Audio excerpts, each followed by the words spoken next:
Hello বন্ধুরা, দেখুন আজকে সকালে অফিসে রেগুলার টিফিন করি, একটা দোকান থেকে খাবার নিয়ে আনা হয়েছে, পুরি আর সবজি। সেই সবজির মধ্যে একটা পনির পাওয়া গেছে। তো পনিরটা বুঝতে পারা যাচ্ছে না যে এটা আদৌ পনির বা কি প্লাস্টিক।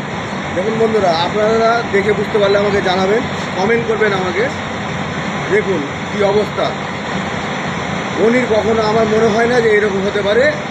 আর আরেকটা জিনিস দেখুন, লক্ষ্য করুন ভালো করে, মানে রাবারের মতো বাউন্স করছে, বাউন্স হচ্ছে। এটা কি আদৌ পনির?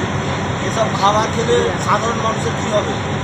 তারপরে আরেকটা জিনিস দেখাচ্ছি, দেখুন এই যে পনির এইভাবে এরকম হয়, কিন্তু ছিঁড়ছে না, পুরো রবার। এইসব খাবার খেলে কি হতে পারে মানুষের?